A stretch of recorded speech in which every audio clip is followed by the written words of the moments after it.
Welcome to the third and final installment of this series on recruiting and retention. I'm going to share the results of the poll we started with. So, first question, sales is all about not being pushy and bullying someone else into doing what you want, not being passive and letting other people take charge of interactions with you. It's about having a conversation with the potential for mutually beneficial outcomes. How does the core value of excellence relate to recruiting and retention?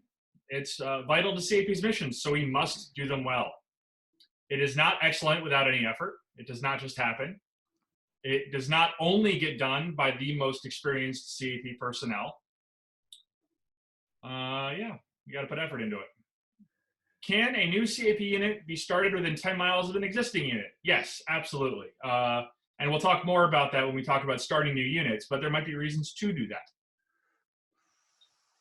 How does the core value of mutual respect relate to recruiting and retention? We have to start from a place of mutual respect to have meaningful interactions with prospective members. We have to demonstrate mutual respect in order to work cooperatively with other CAP members in order to do all the things we need to do. We talked about how the jobs we do when we're holding recruiting events and things like that, open houses, touches on a lot of other shops. Recruiting and retention should include visiting prospective members from different walks of life, and so you have to enter into those engagements with mutual respect as well. And who is the best presenter? I knew I should have voted for myself. I really should have. I don't know why anyone would vote for you, Ed. It was definitely a trick. It was a trick. Awesome. So, let's see. I'm going to share the presentation. Optimize. Okay. Wait, it was a trick? It wasn't an actual presenter? No, it was a trick. That was not a real question. It was a trick question. Wait, you mean this wasn't a popularity contest? Well, life is a popularity contest, my friend. He's loaded with he's got tons of those trick questions. It's because that stupid grad school. Grad school is dumb. All right. So once again, welcome. For those of you just joining us, I am Lieutenant Colonel Ed Boss. I'm the Oregon Wing IG, and I am joined by Colonel Darren Innes, take a Bowser, with tons of recruiting experience, and Major Michael Moore, also take a bow. He is the CAP Recruiting and Retention Manager, so he's the guy. Ooh, hey. We are in the third installment of this series, and so today what we're going to focus on is recruiting skills, including sales training basics. We're going to do some role playing, and we're going to do a demonstration more than a small group exercise. Then we're going to talk about some additional training resources and starting new units. Does anyone have any burning thoughts or questions that we need to talk about before we get started? I do, sir. Where did you get this hilarious? Despair.com. I have a very quick question, sir. Yes, ma'am. At the end of it, could you please go over what you think are the best platform for virtual online recruiting is? We're actually in the process of getting an open house date right now, and my PAO would like to know exactly how to do it and what the best platform is to draw in members. So I'm going to make a note, and please feel free to bring that up when we get to the end. Virtual recruiting. And we will talk about that as a group because I don't have a ton of experience with recruiting virtually. So, anyone else?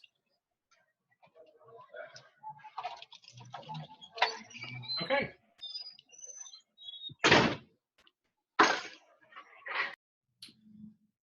So, recruiting skills.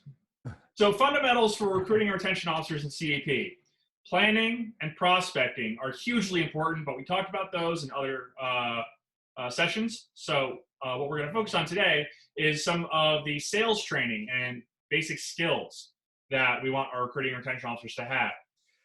That can be broken down into things like approach, upfront contracts, pain points, the close, leveraging networks, and following up. And we'll talk about all those points. But we're going to talk about the effective range of recruiting, as Colonel Innes is want to point out that, at ICBM, the range is 5,500 kilometers. A trebuchet the range is only a couple hundred meters. A super soaker has an effective range of about 11.5 meters. But a recruiter has an effective range of about 1 meter. It's a contact sport. You got to get in there. Does that make sense? I see a couple of nods. All right. 6 feet right now. What's that? Well, 6 feet. 6 right. feet right now. Yeah, yeah, true. Yeah. Social distancing. That started out as a joke, by the way, and it was part of a presentation I gave to my first presentation to the command council, and everybody looked at me like I had two heads, you know, when I said, what's the next range of recruiting? But yeah, no, we definitely want to be talking to people. Well, the other thing about that is everything beyond that 2 meters, we'll call it today, but everything beyond that is really advertising, you know, getting people within that 1 meter zone, because what recruiting is it, you know, a folder, a nice sexy folder doesn't recruit, okay? A poster doesn't recruit, a flyer doesn't recruit, but you do. Absolutely. Okay. So let's talk about approaches. All right. So in order to get into that effective range, you have to make contact, and that could be by phone, by email, in person, person-to-person personal contact, using those methods. Ideally, we're going to want to have face-to-face engagements after social distancing ends. In any of those cases, you need to be knowledgeable. You need to know the product you're selling. And what is that product right now? Right, CAP. It is the Civil Air Patrol membership. It is units. It is support. You are the person on the street, in the field, making these contacts and connections happen. So you have to know what you're talking about. That's part of the reason why recruiting and retention, especially track, requires that you have outside involvement outside of that specialty track. You have to progress in other specialties. You have to participate in emergency services so you can speak intelligently about those. You have to be warm and professional. You have to be friendly, outgoing, courteous. You have to be able to have a conversation with a person, look them in the eye, and feel like you're a person that they can engage with. A lot of sales is about personal feelings and engagement. You have to be polished in manner and appearance. You can't look like you just rolled out of bed. If you're wearing a uniform, look sharp. If you're not wearing a uniform, if you're wearing civilian clothes, look sharp. Brush your teeth, brush your hair, take care of yourself. You have to look like someone that people want to have a conversation with. I don't go up to a lot of people wearing dirty, torn clothes on the street and feel confident that I'm going to have a conversation with them with a beneficial outcome, right? Don't be that guy. And finally, in your approach, and for the rest of this, listen more than you speak. People will talk themselves into a sale. People could talk themselves out of a sale. But what you want to do is let them do the talking and find out information about them that you can use to guide the conversation. And we'll talk more about that. So the upfront contract, that is a technique for starting a meeting or a pitch, right? An upfront contract allows you to go into an interaction and let the person know that you respect their time, ask that they respect your time as well, and know that you're going to have an outcome on the end that isn't, I got to think about it, I don't know, come talk to me later. You're going to have a yes or no, which is valuable. And I'm going to play a little example video about that so that we can talk more about that.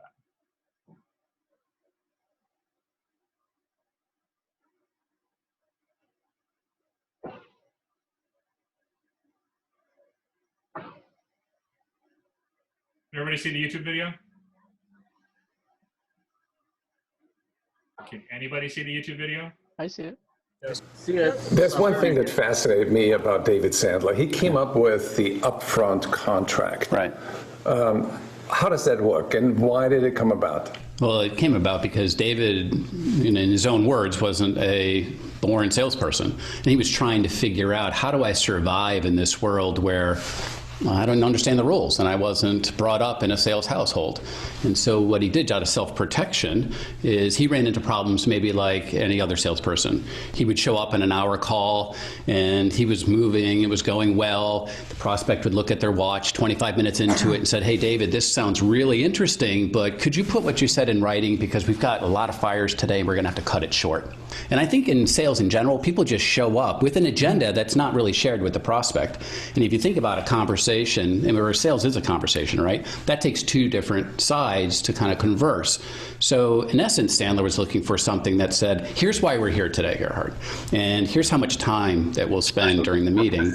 And then what would you like to get out of that meeting? And here's some of my agenda items. And that was the basic framework. And he noticed that off-site meetings, like if you went to let's say a national conference, they had agendas printed. Everybody knew what was going to happen. Everyone knew where they're supposed to go. They knew what they were expected to learn. And then he went to baseball games and realized the same thing happened there. And regardless, you could go and look out there, and the manager who's probably been playing for decades, they know the rules, but the umpire would call them out and say, listen, if it hits that pole and goes left, that's going to be a double. But if it goes to the right, that's going to be a home run. And so they would go through all these rules. And he sat back and said, well, maybe we should have some rules for sales calls too. Yeah, and it's like on a plane, you see the pilot and co-pilot going through the checklist. They go through a checklist. Yeah. And so he thought, if a call starts well, it'll end well. Yeah. So why don't we start off and have 5 basic elements? Right. First is the purpose. Why are we here today? Even though as a salesperson, sometimes the prospect has forgotten. They don't even sometimes know your name until you showed up, right? The second is, how much time did we talk about on the phone or prior meeting? And if it was 60 minutes, is it still good? If there's anything changed, let's talk about that now. Out of respect, we might as well condense that meeting if we had to. Right. The third is agenda. And so what would you like to make sure that I cover today? And then I'd like to tell you as a salesperson what I'd like to cover. And that way you're not surprised. Right. And then finally is the outcome. What should we try to decide at the end of the meeting? And that was really the elements of an upfront contract that helped shape David's success. How hard is it for salespeople to come on board with that and execute flawlessly every time? Well, I think it has to become muscle memory, right? And I think if you just do some of it, you'll realize over time that you can do more and more of it. I think the hardest one is outcome. Really asking a prospect, where should we end up at the end of the call if it goes well? And that's hard because most people don't want to hear the answer, or they're afraid of the answer. But the other ones are intuitive. Absolutely. Well, thank you, Dave. For anybody who would like to get more information, go to Sandler.com. You find a terrific resource for your sales success.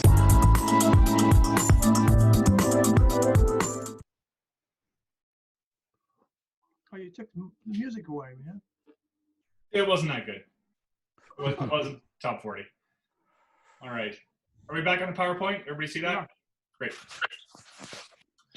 So, and that upfront contract doesn't need to be a hard sell. When we finish here today, can we both agree that we're going to decide whether we want to move forward together and plan an open house here at this VFW post, or if it's not going to be a good fit? And that way you have a decisive outcome. And decisive outcomes for recruiting, for sales, for other things like that are terribly, terribly important. If you have a prospect, a prospective member, prospective supporter, prospective host for a new squadron location, and they can't make a decision, they are unable to have an outcome at all, and they keep stringing you along. Oh, we'll do it later. Oh, come back to me. Oh, just send me an email and I'll get back to you whenever I have a chance. That's not good. That's a waste of your time and theirs. All right, so pain points. Pain points, that's a term that a lot of salespeople use, and it's about finding out what the wants and needs of your prospect or your customer are. And it is not about inflicting pain. It is about solving pain.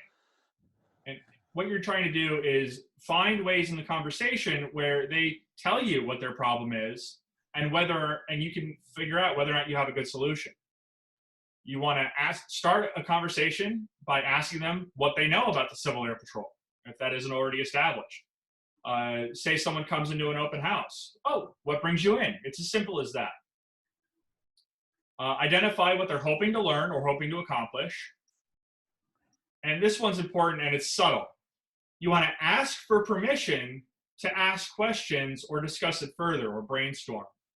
Hey, would it be okay with you if we talked a little bit about possible solutions for getting your nephew into more STEM activities, right?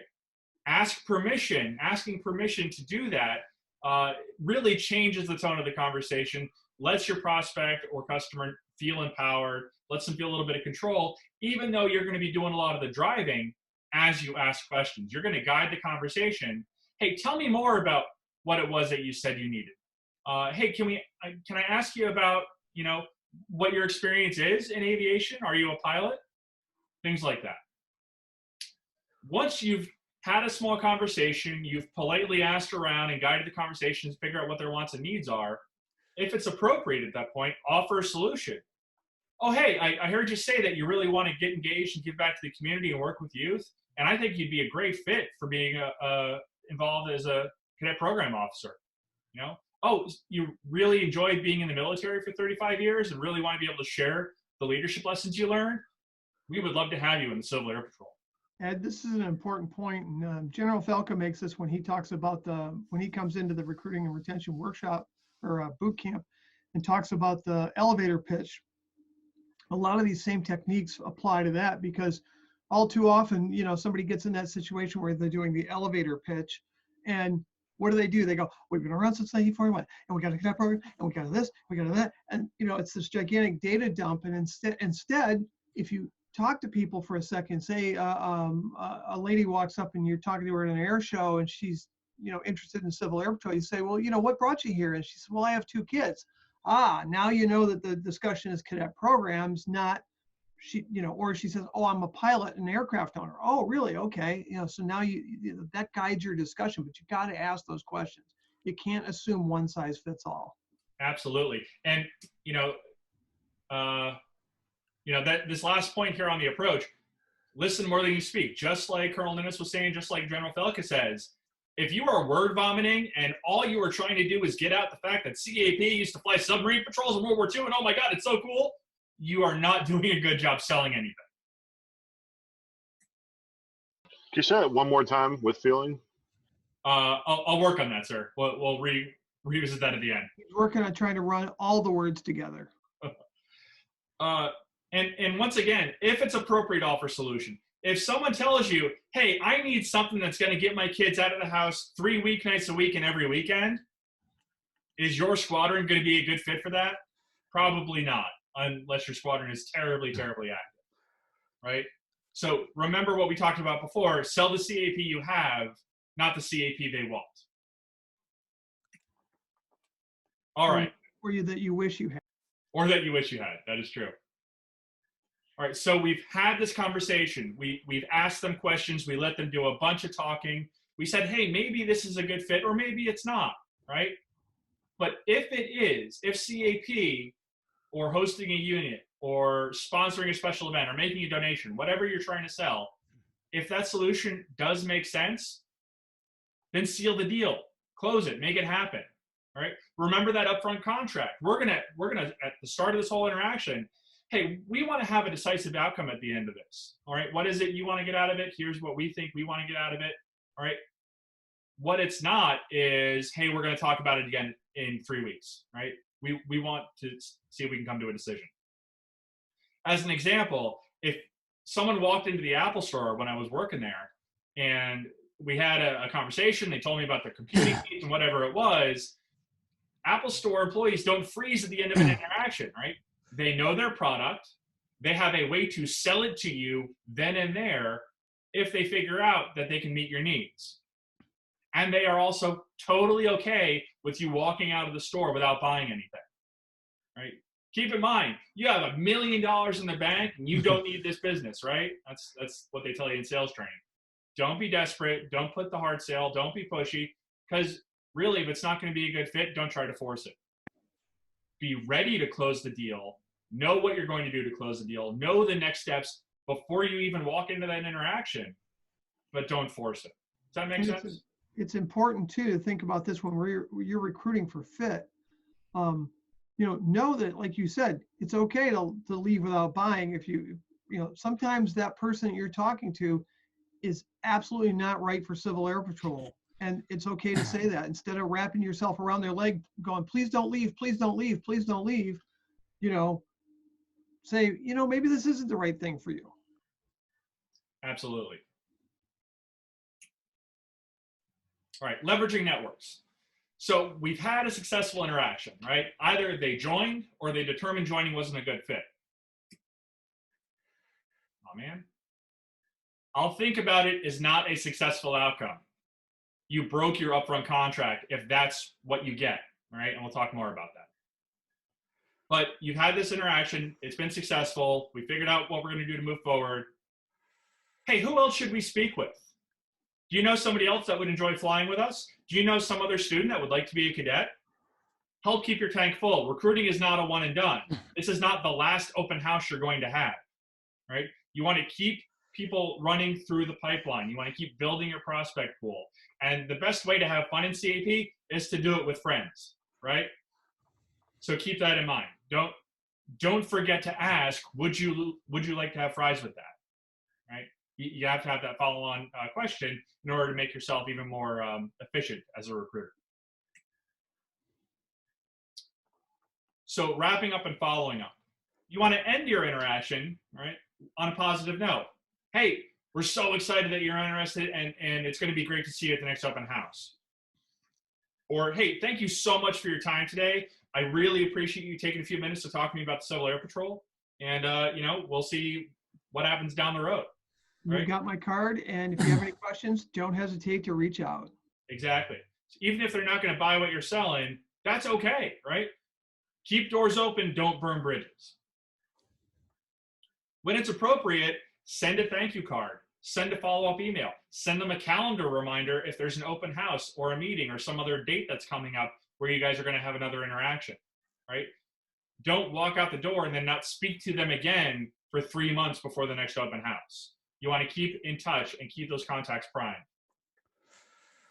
Now, we talked about violating that upfront contract and not having a good outcome. Realistically, there might be some ambiguous endings. There may be people that aren't ready to make a decision, and that's okay. What we don't want to do is waste a bunch of time calling them over and over again and reaching out to them and burning up and churning up all of your time as a recruiter on people that either aren't going to join and are afraid to tell you or just afraid to make a decision. So what we want to do is track your leads, track your prospects, and track your interactions with them. If someone says, call me back in 6 months, do it. Set a calendar reminder or set an alert on your phone or your computer. If someone says, don't call me again, keep track of it, because not just for you, but for whoever's going to come after you doing recruiting again, right? We want to make sure that we are storing, preserving that information, because that's going to be valuable down the road.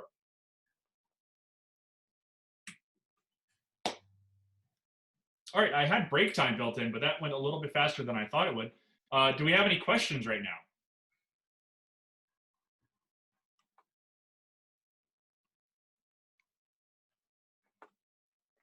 All right. Questions from the field, by the way, in the chat. Yeah. Okay. How about interviewing, speaking to a small group of people instead of one? So how do we do this with a small group?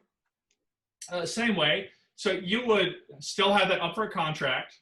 You would ask everyone to say, hey, so we're going to talk about the Civil Air Patrol today. What I want to do is make sure you understand what our organization is, the great things we do for the community, and the kind of commitment it takes to get involved. What do you want to hear today? And then you would ask them to fess up what they want to hear and make a note on the board or whatever you're doing if you're doing a presentation and say, okay, so I think we both know like what each other wants to get out of this meeting. At the end of it, can we agree that we want to make a decision, if we can, and decide whether or not we want to move forward and plan on you coming to the open house, or decide it's not going to be a good fit? And everybody nods because it totally makes sense and it's totally okay to ask that question up front. That's how you would handle that. There's a line from the movie. There's a line from a movie that there's two sales being made. Either you're selling him or he's selling you on why he won't buy. Yeah.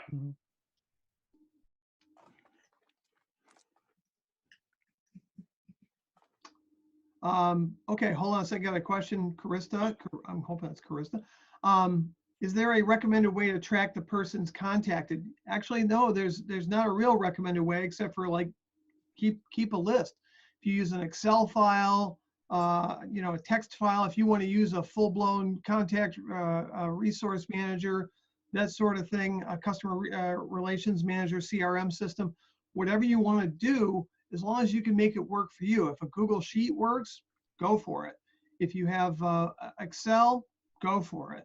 There's some people are into complications. Some people are real happy to have a series of note cards that they can use. So there's really no serious recommended one size fits all solution.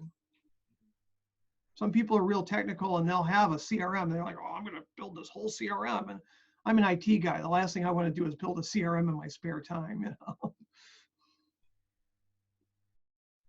So I was using Salesforce for a little while for a different nonprofit, and they have nonprofit free packs. If you want to get wild and start diving deep into customer management, then you can do that. But personally, I would just use an Excel file. I would just use a spreadsheet, Google Sheets, or whatever system your unit or wing is using.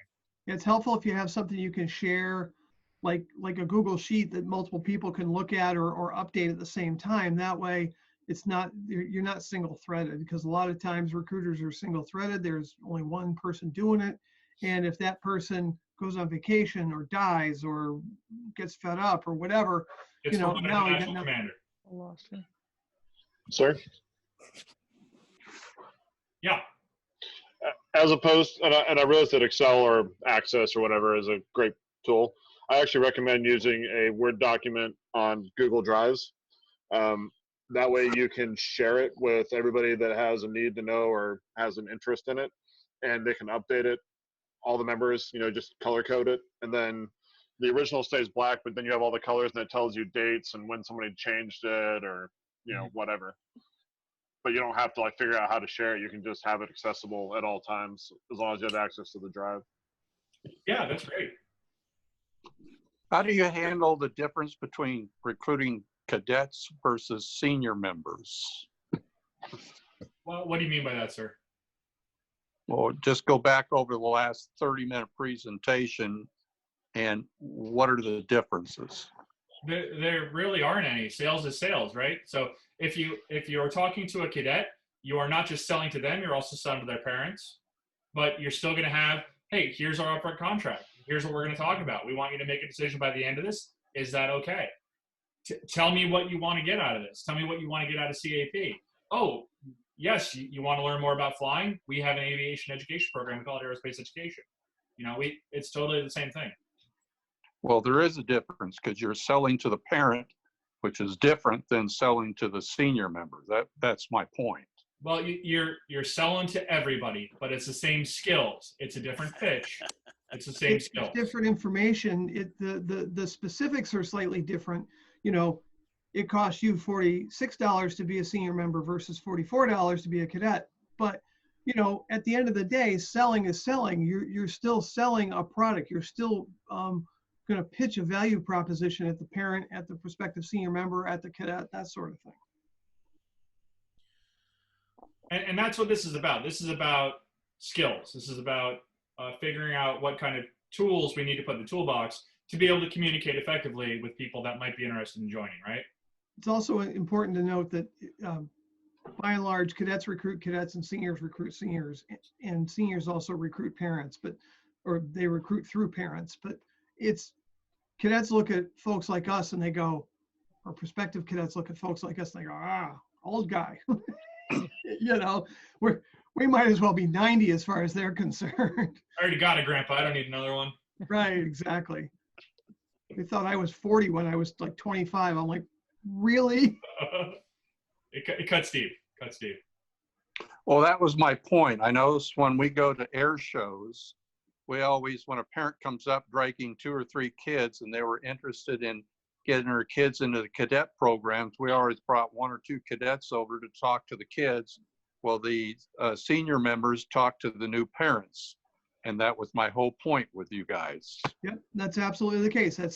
That is a way to do it. You know, again, adults aren't going to recruit cadets generally. And if you've got cadets available to actually talk the talk and walk the walk with prospective cadets, then yeah, go for that. But again, and I want to reemphasize this, it's the same skills no matter who you're recruiting. We can teach cadets to have this kind of a conversation, to ask, to engage those other prospective cadets. Hey, what do you like doing? Oh, yeah, we do stuff like that. Oh, hey, what kind of things? Oh, have you ever flown a plane? Oh, no, but you want to? Oh, we do stuff like that. It's the same skills no matter who you're recruiting. Okay. So, banana phone. Hey, Pete. I don't know. I haven't been able to get a hold of him. I think that's Ian. It is, and I'm trying to mute him, and it's not. You have a what? Hang on, I got him. Okay. Shut him down. All right. So what we're going to do is we're going to do a demonstration exercise, and I'm going to ask Major Moore to play the part of VFW commander. So he's the commander of the post. And I'm going to come in, and we've set up a meeting, and he's agreed to meet with me, and we're going to talk about VFW getting involved with the Civil Air Patrol. Now, what I want going into this is I want to get VFW members to join Civil Air Patrol, to expand our NCO Corps and get more cadet programs, leadership officers, and things like that. I want if possible, I want to start a new unit that meets at their hall, right? Or our current meeting place is going away, so I need to find out if we can use their meeting hall. Or I want to get financial support, all right? So I have a couple of different agenda items, and this is a pretty realistic scenario for somebody like when I was working for Scouts. I would go in with a couple agenda items to see what kind of a relationship I could build with an organization. And here we are. Nice. So Major Moore, let's see, I don't have you pinned, so let me expand this and see if I can. There we go. So I'm going to pin your video. There we are. All right. All right, sir. So, hey, Mr. Moore, I'm Ed Boss. Thank you so much for taking the time to meet with me. Hey, great. Yeah, thanks for coming down here. Do you want to get something at the bar here real quick? We'll sit down and have a talk. I would love a glass of water. That would be awesome. And that's good because the bartender's out, but that's all we got: carbonated seltzer water or tap water. So fantastic. All cool. Right. Flat water sounds great to me. Now I'm with the Civil Air Patrol, and we talked about me coming down and talking a little bit about that. And you said you had about 20 minutes to speak with me before you got to move on to your next meeting. Yeah. I gotta get together with the auxiliary and meet with the ladies. Okay, that sounds great. What did you want to get out of this meeting? Was there anything particular you wanted to make sure that we covered or talked about? Well, you were saying you were looking for a place to hold meetings, and that sounded like a good idea and all, but I wanted to kind of get a better understanding of what the organization is, because I don't know much about CAP, but some of the other members here, they say they've heard of it, and we've got some Air Force vets who are familiar, but I just don't know much about it. Oh, that sounds great. Yeah, and that's really what I wanted to do, is we're looking to make more relationships in the community and engage more and reach out more, and I think having meetings here at the VFW Hall would be great. So we'll talk a little bit about CAP, and we'll talk about that. And at the end of the conversation, what I'm really hoping to get out of today is deciding whether or not we want to move forward at all. I mean, we don't have to sign documents or anything, but making sure we decide whether or not it's going to be a good fit to talk again in the future. Does that make sense? No, that's great. Yeah, that way a little fact finding. We don't have to be committal about anything. That's great. Yeah, that sounds awesome. So can you tell me what you do know about the Civil Air Patrol? Well, so, I heard the story about World War II and all that, and I know that I've seen you guys have your cadets in the Veterans Day Parade every year, so I see that. And that's really all I personally know, but like I said, the Air Force guys say you guys do a lot of other stuff, search and rescue or something like that, so. Yeah, so all that's true, and I appreciate that our public affairs guys are getting the word out about it. There's a ton of other stuff that we do. So we have the cadet program, like we talked about, and those youth aren't required to join the military or obligated in any way. But if they choose to, the military recognizes the leadership and the skills that we kind of instill them with and gives them advanced rank upon joining, which is great, kind of like junior ROTC. That's great. Yeah, we need more citizens like that. So that's a good thing. Yeah. Absolutely. Definitely. We're always looking for a way we can support groups like that because, you know, VFW halls are kind of fewer and fewer people inside each year. So. Yeah. And we talked about search and rescue. You know, we did a lot of search and rescue for many years. But as more and more search and rescue organizations pop up, we started diversifying the things we do. And so now we're doing things like counter drones for Air Force bases. And we're doing things like intercept training. And it's really hard for an F-16 to stop a small passenger or a small general aviation plane, right? So the fighter squadrons around the country practice with the Civil Air Patrol and practice slowing down enough to actually interact and engage and stuff like that. It's a really neat mission. And I actually have some friends that are involved in it. Sounds pretty exciting. Yeah. Yeah, it's really, it's a phenomenal organization that does a lot of really cool, like cutting edge stuff.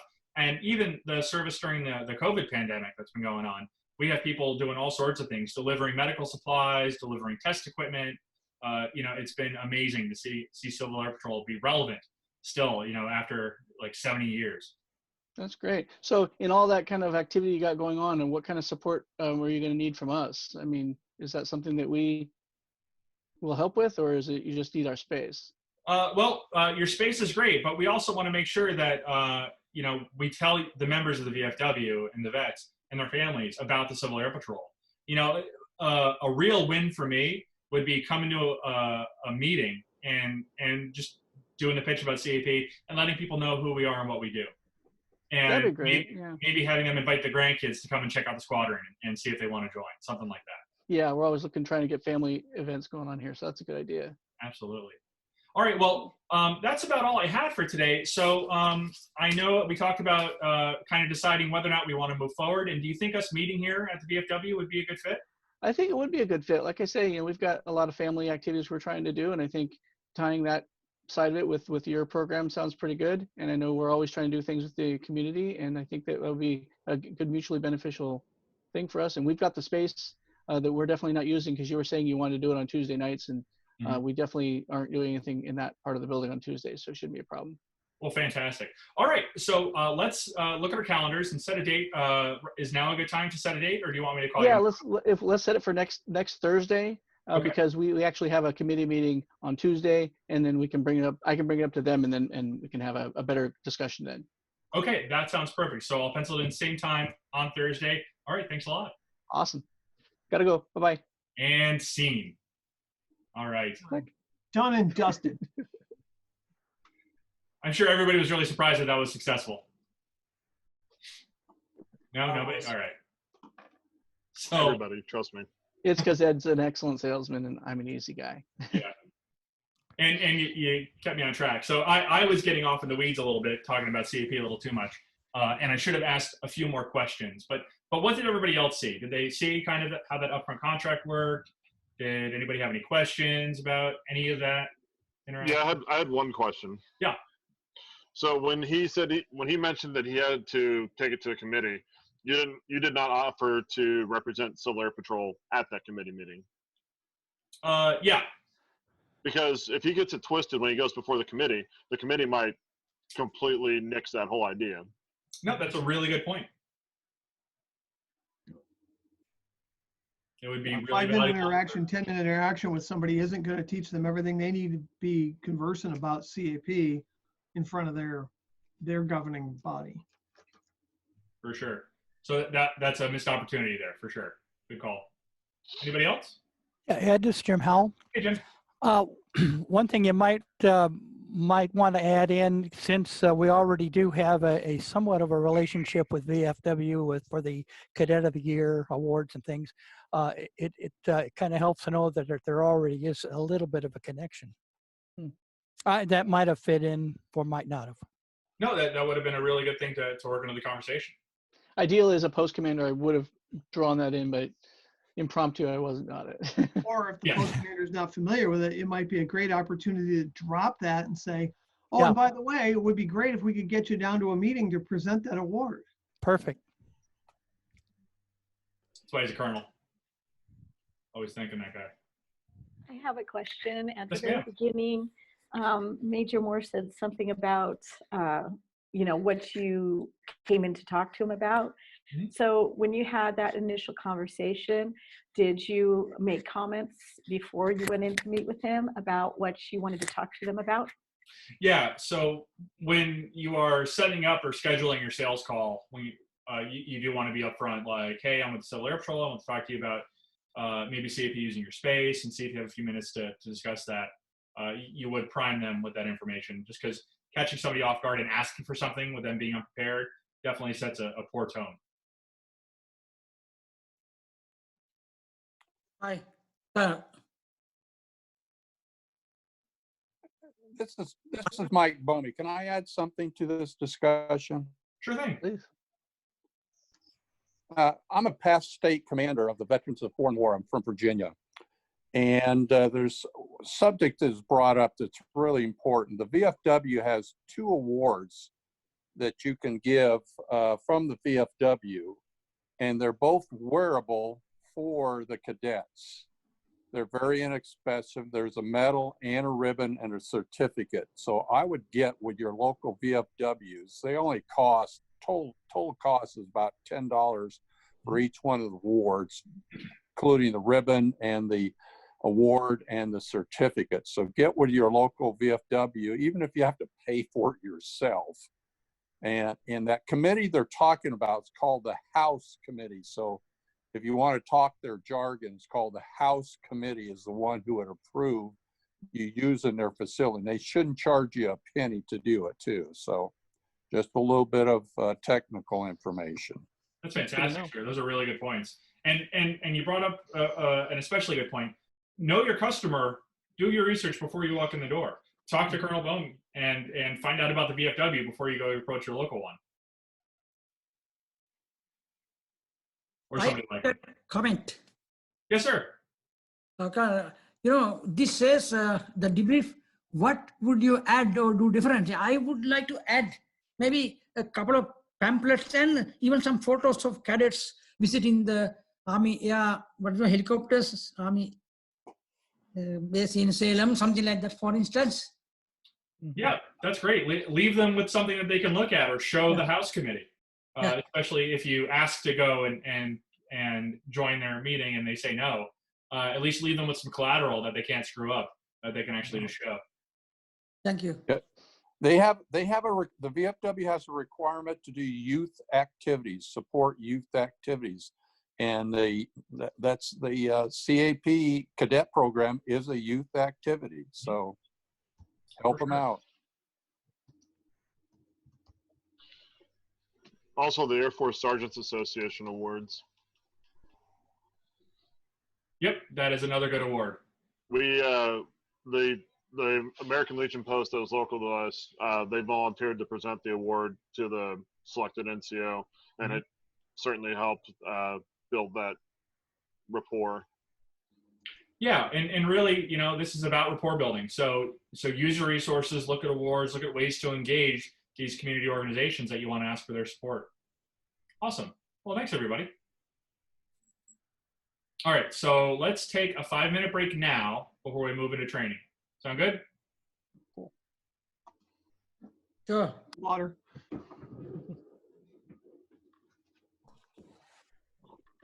Somebody was talking about recruiting at an air show, and I'm kind of curious what kind of activities you do at the air show. Is it a booth, or is there something else that you're doing at the air show? We had a booth. Go ahead, I'm sorry. This is Mike. Ian, was it you? Ben. We just stand next to an airplane. Yeah. If I may add, here in Washington Wing, we support the Arlington Fly-In. Cadets both marshal aircraft and have the opportunity to run the recruiting booth. We put a recruiting trailer, I guess not next to where the planes are, but in the other concessions area, I suppose. So people see us marshaling planes, and there's also the opportunity to actually talk. The reason I bring it up, one thing that I really would like to see better handled is how we use cadets at air shows, because a lot of times cadets at air shows are used for quasi-security, or they stand next to an airplane, or the recruiting booth, and they do that like all day. And if you think about it from the cadets' experience, that's not really the best necessarily. And remember, I talked about experiences and how that affects perception. One thing that I've always advocated for and has been quite successful is if you know you have an air show coming up and you know there's going to be, for example, a B-17 at the air show, get yourself a couple of cadets, maybe 4 of them, to basically memorize everything they can about that airplane before the air show. And then they show up at the air show and you put them in shifts with 2 at a time. Hey, you guys spend an hour here holding a sign saying, ask me about this airplane. And people come over and ask them, you say, oh yeah, it's the B-17. They made 9,000 of these during World War II, and it's got 11,000 pound bomb load and crew of 10, all da da da. And then when people ask them questions they don't have the answer to, they write it down. And oh, by the way, let me get your email address or your Twitter handle or whatever, and I'll get you the answer by the end of today. And now you've got a contact lead, plus you've impressed other youth who are looking at that kid going, how does he know all this cool stuff about that airplane? And you're impressing the parents who are going, wow, how does he know all that about that? And you're helping our own aerospace mission by that cadet learning something about a specific type of aircraft.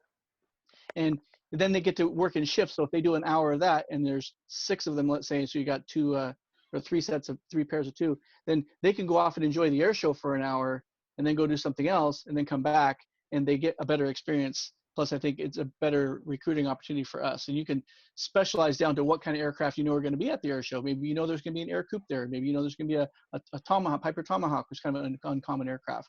And a little trivia there goes a long ways. Also, if you have an air show or an airport open house where they're doing Young Eagles flights, station your cadets surreptitiously about, 8 or 10 yards away from where the cadets, the prospective cadets, the Young Eagles get off the airplane and hand out flyers. Even Set up better, next to the armed services. Good. Set up next to the armed services. Because legitimately, every single kid that comes to an air show that thinks he wants to join the military someday, he automatically can find the recruiting booth for whatever branch, Marine Corps, Army, it doesn't matter.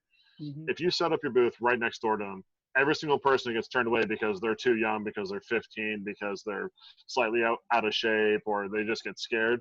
They will immediately look right at CAP's tent, and they will do all the work for you. You don't even have to say anything. They'll just come right over. In Oregon, at the Oregon Air Show, we take our STEM kits, the robot arms, and those are a real magnet for any kid there, and they have to actually use it and fish a piece of candy out of a dish before they can have the candy. And that's one of the come-ons that we give. And we have our cadets rotate in shifts, hour or so each, to talk to those people and get their information, tell them what CAP is about. So it's more active. Definitely into that. Going back to the EAA, here at our local EAA event, we actually have cadets marshaling aircraft there as well. And the kids who go on the flights, when they get to actually see CAP in action and think, oh, hey, I want to do that. And then they come up and ask you, oh, what organization are you with? And they see, oh, that's super cool. You get to play planes. I know what's really worked for us is having cadets marching in a flight or a show. Kids turn their heads, they want to know what's going on, and we always have them directed back towards the recruiting booth or the airplane, because those two things are positioned 2 different places in an air show. And we found that to be really effective. Yeah, that's great. Another tip, if you are recruiting at an event that brings people in from a large area, I think we've talked about this before, gather zip codes along with their contact information. That way you can hook them up with the nearest unit. If you're recruiting from the squadron that meets at the same town as the state fair, that doesn't do you any good for the prospective recruits that live, 150 miles away. Awesome. What I've found works really well is not advertising the wrong part of CAP at certain events. Not the wrong part, but advertising the relevant part. So if you're at an air show, focus on the aerospace part of CAP. If you're at like a Veterans Day parade, focus on the cadet programs and professional development, so that you don't scare people who aren't interested in military at an air show away. or scare people who are interested in planes at a Veterans Day parade away. Yeah, That's very true. it's not a bad point. It's again customizing your message to your audience and to the person you're talking to. Gotta Just get them in that 1 meter ring. Just on that little note that Ian was talking about to set up near the armed services, that's actually how I had gotten in to CIP way back when. I never even knew it existed. And when I found out about it, I wish that I had known it existed 10 years prior to that. I was at the New York State Fair. They have their Civil Air Patrol right in the big tent where they have all the Army things, and they have so many cool military displays. So it draws a lot of people, adults, children, and in between. And as people walk through, it's like, oh, what is this agency? So you would find people who never even knew you existed or never even knew that they had to ask a question if you are coupling it with something like that. And because everybody's kind of, most people are interested in like the military exhibits and the police and fire exhibits and stuff. So that really is helpful. And I don't have kids. The people that were there that day were from Watertown, which is at the north end of the state. I was from Binghamton, which is on the PA border. They were trying to recruit me, but that was a 4-hour drive. That's tough. Yeah, zip code really is important. I had to ask them if they had something more local. And unfortunately, the people there that day were not sure. So it was enough interest, I took it upon myself. So it's really important to know where they are in respect to where they're going to be recruited to. Great points, man. Thank you. All right, so moving on. So we talked about all these skills that you're going to use when you go visit people. How do we learn more about that? Well, first, public speaking, right? If you are not comfortable talking to people, there are other ways to get more comfortable, or there are ways to get more comfortable. Toastmasters is an organization you can join, and I did a very brief search, and I can't vouch for this, but I don't think it costs anything to join. I think you just get involved. Fearless Presentations, that's a training service. Again, very brief Google search, but you can go to fearlesspresentations.com and take a course and learn how to speak better. Or gooder, if you're like me. More Speak gooder. More gooder. What was that, sir? More gooder. More gooder. Most bestest, yeah. So beyond public speaking, if you want to get into more sales-specific training, Allison.com is a free online training platform, and they have courses in sales. MIT and a lot of other universities offer free open courseware. I just pulled up theirs, and I saw that they have an entrepreneurial sales class that you could take for free. That probably is a little bit more expansive than one-on-one individual sales, but I'm sure it's got really good information. Sandler has an online library, so that upfront contract that we saw that was kind of innovated by the people by Mr. Sandler, the Sandler Sales Method has an online video library that you can access for free for tips. Additional training. So the other stuff was free. Some of this costs. So Sandler, you can take an in-person class. I took their 2-day boot camp, and it was phenomenal. This is not CAP's endorsement. This is Ed Boss's endorsement. I learned a lot.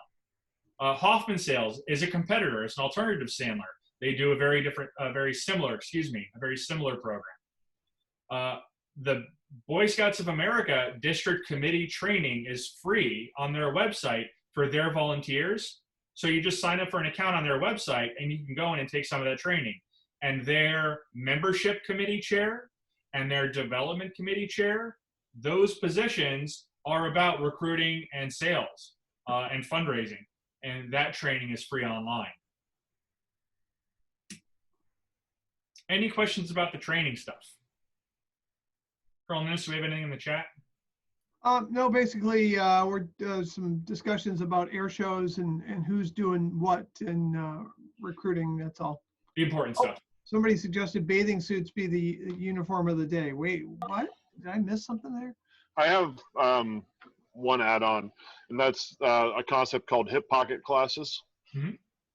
So, at least in the military anyways, and I don't know everybody's background, so there is like this hatred for not doing anything, and hip pocket classes range from about 5 minutes to 15 minutes in length.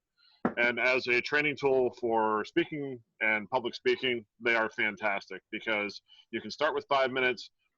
You can either self-assign or you can give them a topic, whatever the case may be. There's a format for them. There's a goal. There's a terminal learning engagement. There's all this good stuff. And what I have found is that the cadets, for the most part, are fantastic at about the third or fourth iteration. And if they keep that same subject, you can make them subject matter experts in anything. And by the time they get up to like the 10 or the 15-minute speech, they are pretty okay at public speaking. And that doesn't take anything longer than maybe like 3 months, 6 months, maybe. So that's something to keep in mind. Yeah. So, yeah, we can definitely kind of assign hip pocket training topics to cadets so that they are prepared and comfortable when it comes to open houses. And we ask them to talk to prospective cadets, or we can even try to work that into our senior members.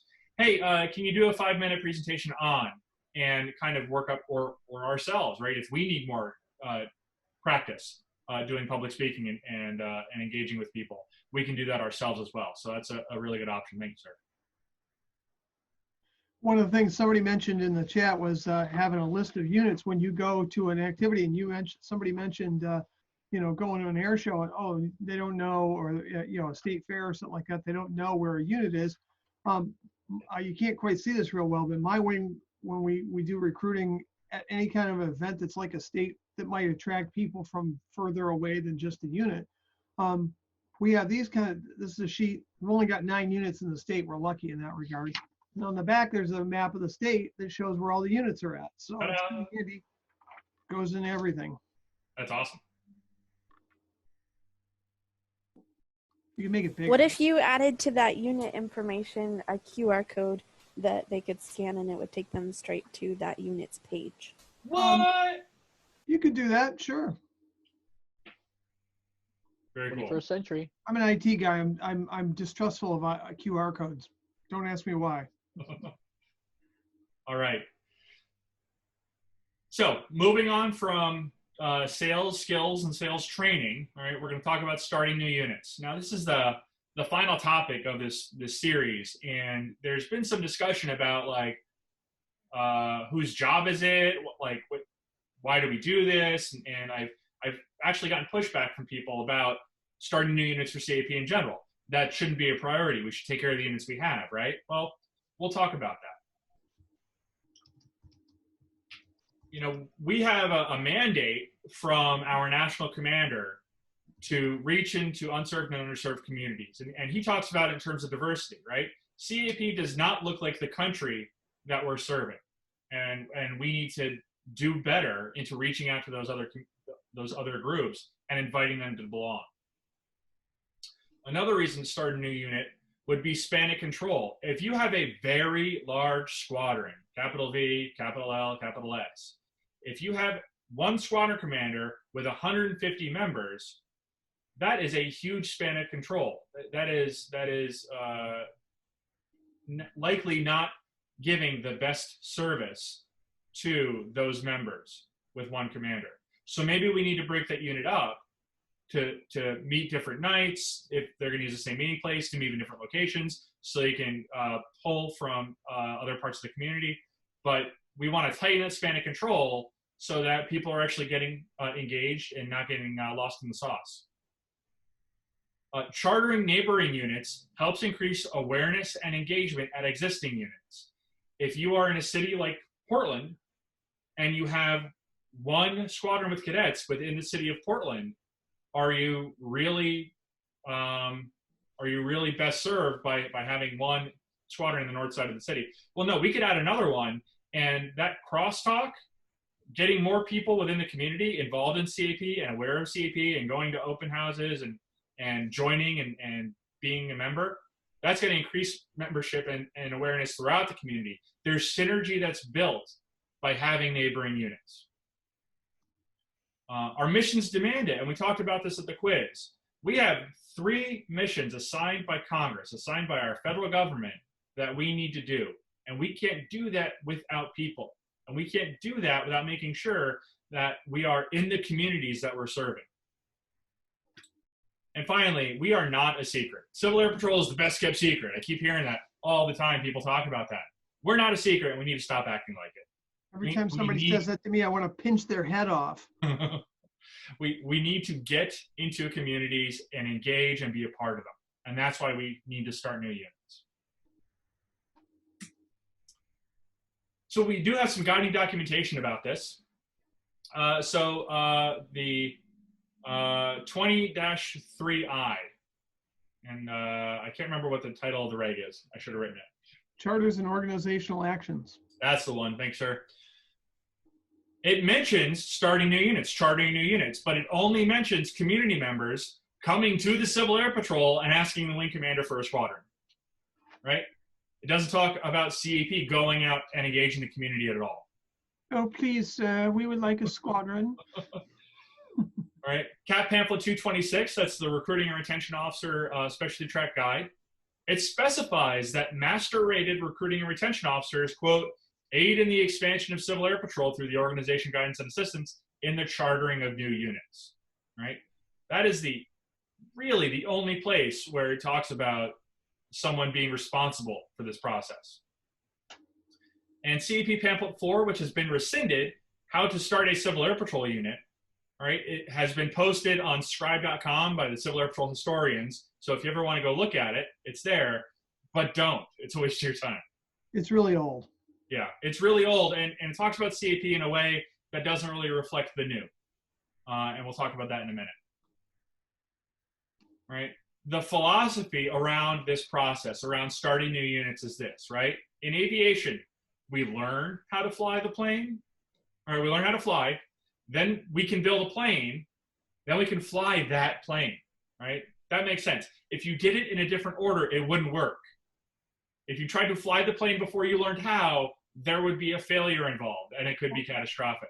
Or worse, when you're in flight building the plane while somebody is trying to learn how to fly it at the same time. And that's what sometimes a squadron, you'll see somebody stand up a squadron and you'll get a bunch of people and they're all highly motivated, but they have no earthly idea how to do what they're doing. So they're trying to make a unit while they're trying to hold meetings, while they're all trying to figure out how to make a unit. Exactly. Wait, we were supposed to put a rudder on it?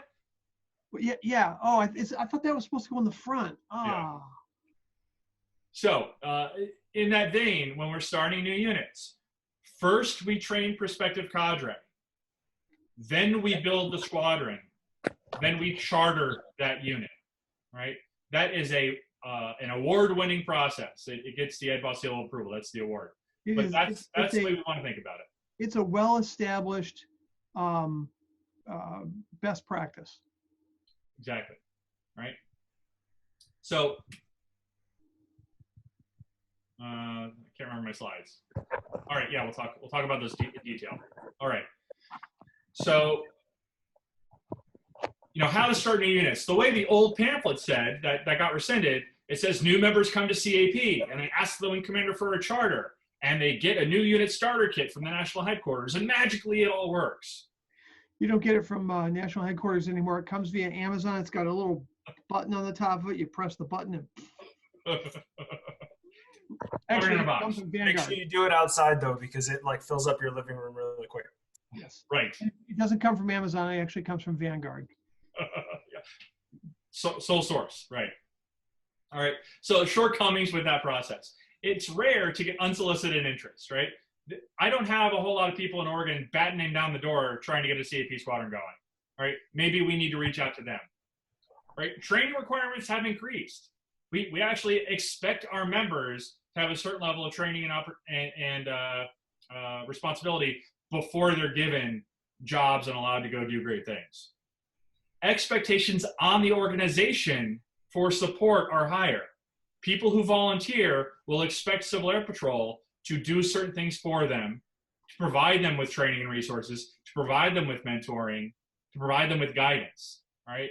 It is not, hey, here's a box from the national headquarters, now you're ready to go, right? People need more than that. And finally, there just is no new unit starter kit from Vanguard or otherwise. That was the trick. It's not really there. You can't really ask for one because it doesn't exist. All right, so how are we going to do this? Just like with prospecting for members, we're going to prospect for squadrons. We're going to prospect for communities where they want a squadron or need a squadron. In communities with very large squadrons, like we talked about, maybe we split up a squadron and put another one nearby. We don't have to bring a ton of people over and cut it in half, but maybe the core leadership can come from an established unit.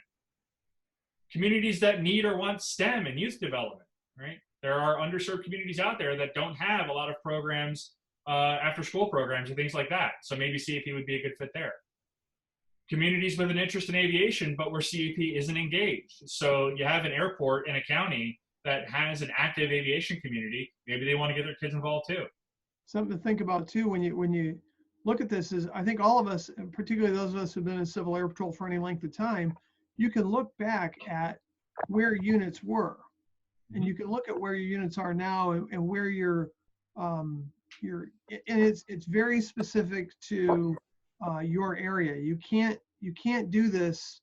You can't do this from national headquarters, because what it looks like to the guy at national headquarters from 50,000 feet isn't what it looks like on the ground. So you and your state know where your population centers are and where your transportation corridors are and where your airports are and where the mountain range is that prevents people from here from going over to there or whatever it is.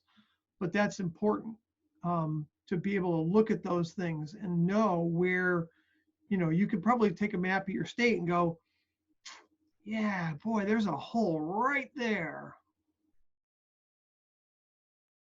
Yeah, Major Moore talked about getting a heat map of population centers and seeing where people live. And then you put on top of that a map of where the squadrons are and look and see where you have a lot of people but no squadrons. Right. Can I share a screen? Because I actually have that queued up here. Yeah. I was trying to do that forever and never could seem to get the data right. I don't have the squadrons loaded, but see here, do I? All right, so I'll stop my share and let you get started. Hold on. I don't know where my mouse is. There it is. All right. It's all yours, sir. Share screen.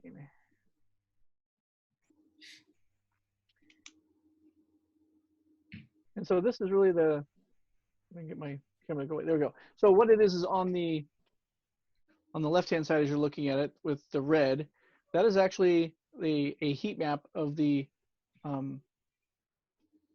membership of Civil Air Patrol in Washington Wing. And then the right-hand side is a heat map of the actual population centers. And so you can see, obviously, Seattle, Tacoma, Olympia is the big one. And I don't have the version of this where I have the actual squadrons mounted or plotted on there, but you can kind of see where they're mostly going to be. Like, obviously, there's one in Spokane, and there's one near Kennewick, and there's one near Portland. What was interesting is on the right-hand map along the west coast there's a little blue spot there just to the left of Olympia, and that's a Hoquiam area. There's actually 3 fairly good-sized cities there, and there used to be a squadron there many years ago, but there isn't any longer. And that was kind of an interesting thing to, in looking at this, like that's where I wanted to start a squadron. Now, we talked a little bit about political angst and whatnot, and it was really difficult for me to get any momentum moving that direction, but we'll still want to try to do that. But this can be helpful, like say, if you plot out where the people actually live and where your members actually live, you can kind of see where you might be underserved. Awesome, thank you, sir. Cool. I'll give it back to you. Anybody have any questions on how to get a map like that? I see some nods. There are some online sources that will do free heat mapping for you by zip code, and then you can do it by getting the zip codes from there's e-services reports that'll give you the zip code of your members, and you can then export that and plug it in. Question? Yes, sir. Well, now, is there a limit to the geographical territory of a unit, say, squadron? I mean, something like 1 per county or 1 per Indian reservation? No, is there a limit like that? There doesn't need to be a limit like that, no. And you do have to make sure that you have it not too large of a geographic area that somebody's going to drive for 3 hours to come to the squadron. They're not going to do that, That's right. But if you have a large city, I mean, just the Seattle metropolitan area, there are like 6 squadrons. all within 10 miles of each other. Albuquerque, New Mexico has 3 squadrons. The city of Portland has 1 or 2, a cadet, composite and a senior. But the Portland metro area has Vancouver, the 2 in Portland, Washington County, Aurora. Yeah, so there's like 6 here. In Fort Vancouver, right across the water. Clear enough. Thank you. If you want to really get into all the demographics, census.gov has lots of information, and they keep ramping it up. Absolutely, and it's a census year, so we're gonna get even more good data coming out soon. All right, so we've prospected, we've looked and identified where we want to start a squadron. Now we're going to have those sales calls, reach out, talk to some of those core leaders, and we want to get them to join and get trained up. And we want them to be in CAP for a year before we have that open house where we start recruiting cadets. We want to assign these leaders to the closest nearby established units because we want them to get support. We want them to get their level 1, get unit commander's course done, get their training leader cadets done at a minimum. We want them to be mentored by current leaders in the unit, so they need to be engaged that way. Advertising and marketing. So we know where we want to put a unit. We have people involved. They're going to be leading it, and we're getting them trained. While that's going on, we're planning to do a real advertising and marketing push for the 6 to 8 months leading up to that open house. We are going to be leaving flyers at schools or doing Peach Jar like we talked about last time, or other modes, media for engaging. We're going to have those core leaders, that new cadre, go and talk at the Rotary Club, go and talk at the Kiwanis or the Legion, the VFW, or wherever. We're going to reach out and try to get in touch with the aviation community and get the pilots that are involved, because like it or not, we are the Civil Air Patrol, and it's really beneficial to have pilots involved. Right?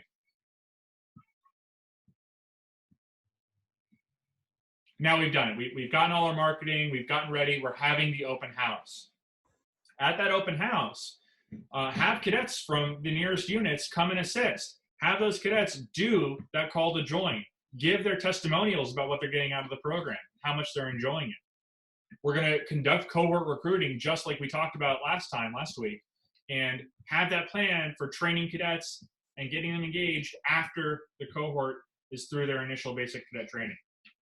A great start or otherwise. Have Saturday events planned every month for the upcoming year. You don't want to have an opportunity for anyone to look around and go, I don't know what we're doing. You want to have that plan established.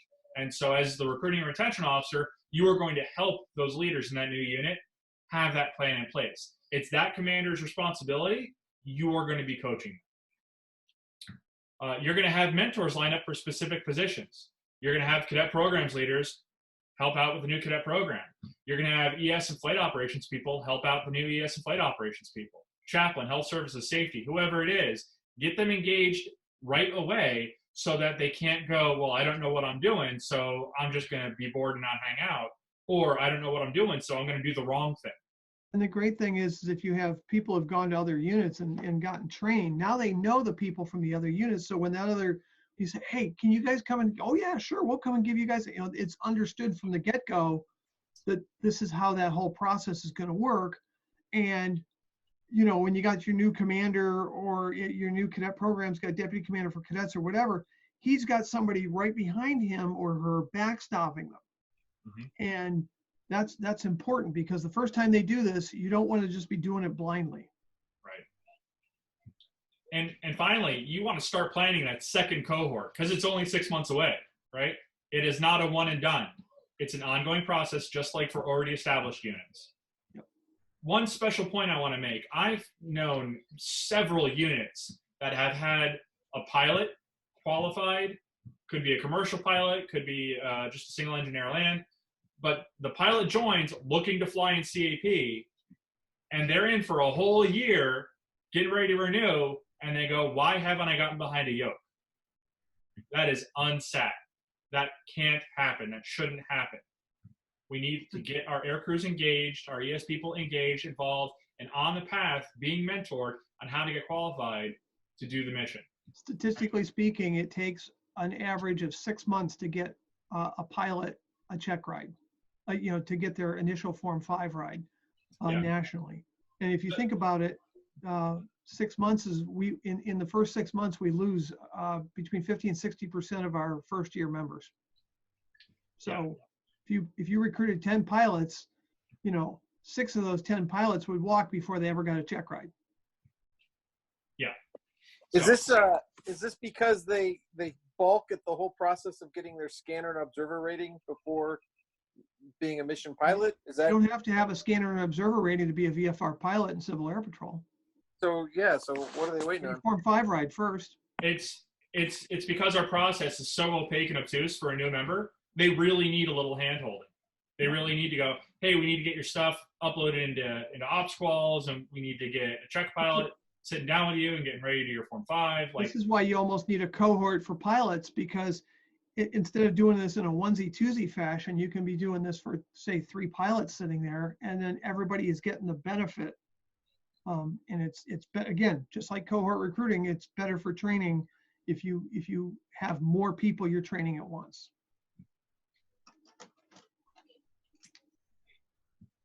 All right. So here we are again. What questions do people have? Well, I have a bunch of questions. Harold wants to know how Aurora counts as Portland Metro. No, I think he's just making a statement. Never mind. Yeah. I think that's a West Coast joke. Well, there's history to that. It's within a half-hour driving from my house, so I consider it Portland Metro. The heat map of CAP units, which I don't think we've got one nationally. We could probably actually generate one, but we don't really have one nationally yet. But we certainly could use that. Candace was asking about that. Okay, I'll see if I can get working on that. Harold also wanted to know why anybody was in Kennewick, and again, I'm assuming that's a West Coast joke. It's a Tri-Cities joke, and honestly, with like 120,000 people that live in that area, I don't know why we only have 1 unit. You should have 2 or 3. Well, 2. 2 would be good. Depends on how big number 1 is. I have a question to East. Yeah. So you were talking about pilot recruiting there a second ago. How would you recommend recruiting or trying to bring in pilots to a squadron that doesn't have an aircraft? and we have the ability to have an aircraft, but for a minute we haven't been able to get to. There's one right behind you, sir. AP office. I mean, not that kind of aircraft, I've actually done this. My squadron, when I was the squadron commander the first time, we're co-located with the wing headquarters at an airport, but yet no airplane. And so we kept saying, well, hey, look, we want an airplane, and the wing would say, you gotta have 5 pilots. All right. So I started recruiting pilots, and I told them, look, we don't have an airplane here. There's one 30 minutes this way, 30 minutes this way, an hour that way. Can you guys fly get qualified, fly the airplane, et cetera, et cetera. And eventually, once we have 5 pilots, we'll be able to get our own airplane. And, it took me some time, but I was able to do that. I went back to Wing, said, hey, I got 5 pilots. They said, do you have 5 mission pilots? I said, wait a minute, that wasn't the deal. But that's, you have to be upfront with them. And that's how I was with these pilots. I said, look, guys, we want pilots. We want to get an airplane here, but we don't have an airplane here. The Wing has said they'll put an airplane here if we have 5 pilots. Can you help us? And,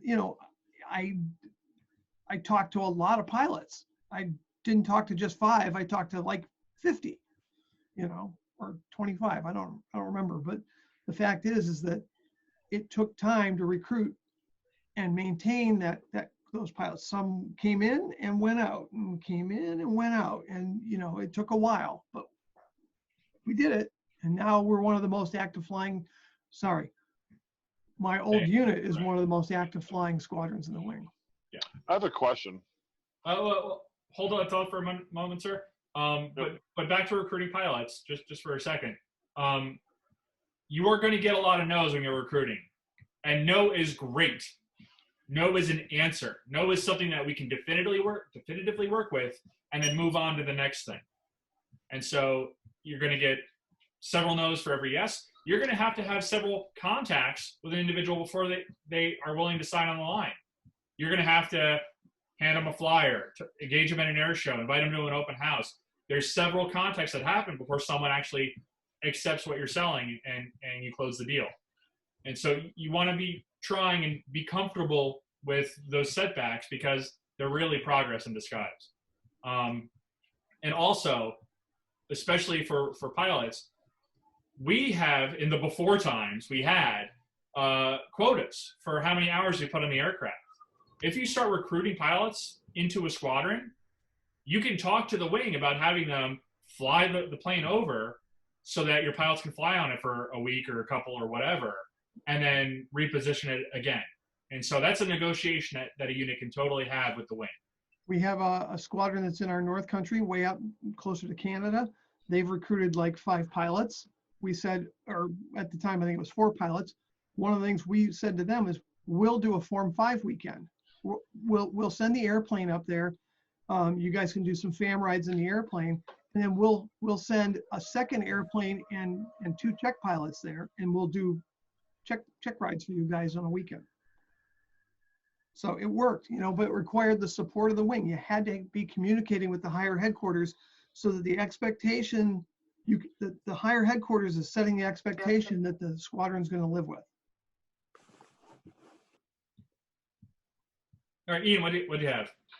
So my question is, because I'm the squadron that I'm part of is more or less out in the middle of nowhere, and the rationale, and I'm not saying this as like a complaint or anything, but just maybe to get some clarification in general.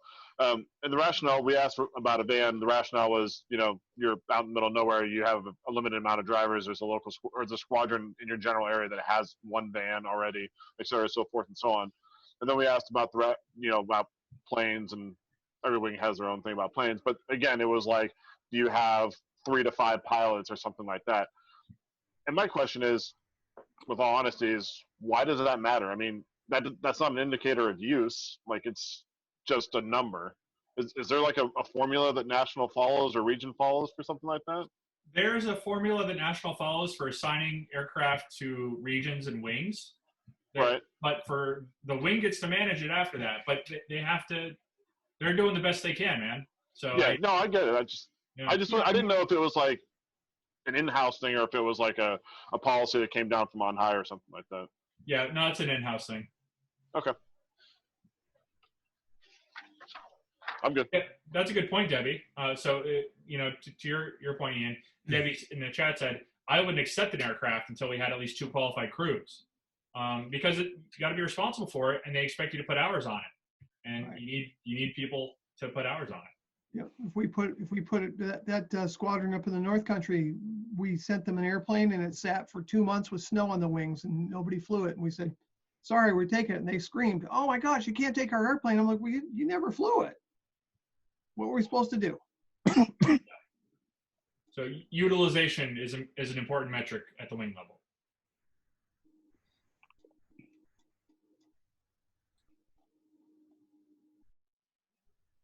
All right. So today, what we talked about so far was recruiting skills, resources for training, and starting new units. The quiz for the overall workshop, the 3 sessions, is posted at the same place that we've been posting things, the slides and everything else, girdwoodsquadron.com.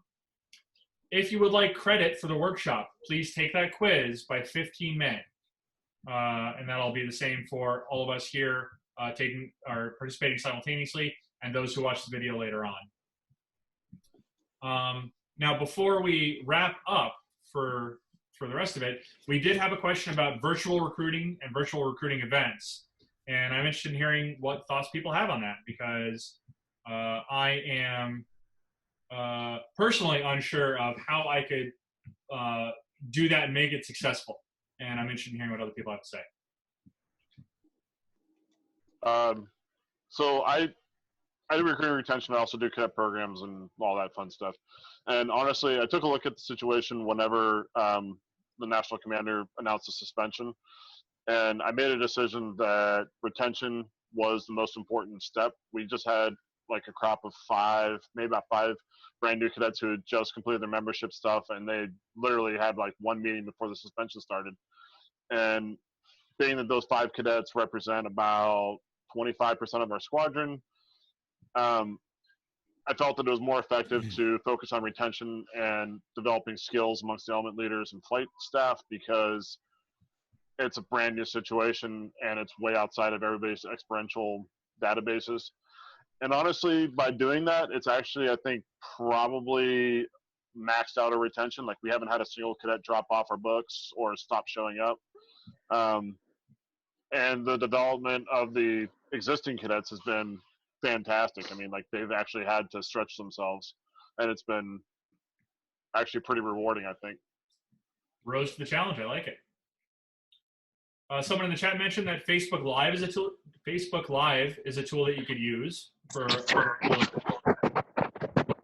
has anyone actually had an opportunity to use that? Not Facebook Live, no.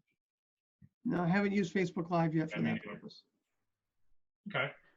I know McCord Squadron had success with their open house recently, and they've gained, I want to say it was 3 or 4. How many, Victoria, how many members were in your Great Start program for this time? Nope. There's 5 cadets. And 5? 4 senior members. Okay, so 9 members from it now. To be honest, like, setting this up, she's been doing the cohort recruiting process up to this point, and so that open house was actually really easy because they already had the pool of contacts to reach out and say, hey, we're going to have our open house online. We're going to tell you everything you need to know, and we're going to kick up and do a Great Start program online. And that's what they've done. And I think your last week is what, next week? Next week they graduate. Yeah. Awesome. Wow. Excellent. Stan Scravitt and I did a basically an online open house one time as one of our presentations. And that was interesting. And it was, you know, a lot of CAP folks showed up to it, and we were like, you guys aren't what this is aimed at. But the idea was to show that there was a way to do sort of a, you know, come find out about Civil Air Patrol and do recruiting that way. Can you do it? Yeah. I mean, it's going to be different. It's going to be a lot of talking heads. I would definitely change up the format considerably, but you can certainly do it. The problem is you do a virtual thing, then what? Because Civil Air Patrol is wicked easy to do sitting in your chair. It's an entirely different animal when we finally start having meetings and we say, okay, now cadet, you're going to show up and you're going to be dressed like this, and you're going to do this, and you're going to learn how to march. And they're going to be like, I didn't have to do any of that sitting in my chair. You know, when we did our, we actually had a lot of fun with it and haven't really found any roadblocks with it. Cool. We were up and honest to begin with our online open house. You know, we made our slides with our cadets that are in our unit right now. So when they come back, you know, and we all get to meet again, the Great Start cadets won't feel like, you know, those are foreign people. And of course we have a cadet run squadron. So they've been passing off, I think they have 4 different presenters every squadron night of different cadets teaching the Great Start, of course, you know, with a senior member there. And we do PT online. We do, because they have to have their cameras on. It's actually quite a bit of fun. The classes, they do get a little bit more homework because we don't want them to sit there the whole full meeting. I mean, nobody can do that. Well, at least I can't do that. So I don't expect them to do that. And they have to pass in homework throughout the week. We also have an extra day that kids can come in and take mini courses, like the hip pocket classes, that keeps them pretty engaged. The only thing is, of course, the uniform. You know, we can't get them their uniform, but we changed it a little bit so that way they could get to know their uniform or what's coming. You know, hopefully this will be done, you know, so they're not hitting their second promotion in quarantine. But it's pretty exciting to be the first. It'd almost be silly not to do an open house. I mean, what cadet does not want to be the first to, you know, do this under quarantine? No other cadet's done that. So we've had fun with it. All right. Well, I appreciate everyone's engagement and being a part of this. If you have any questions, there's our contact information. You can reach out to Major Moore, Colonel Minnis, or myself. And please take the quiz as soon as you can. And let me know if you need anything else.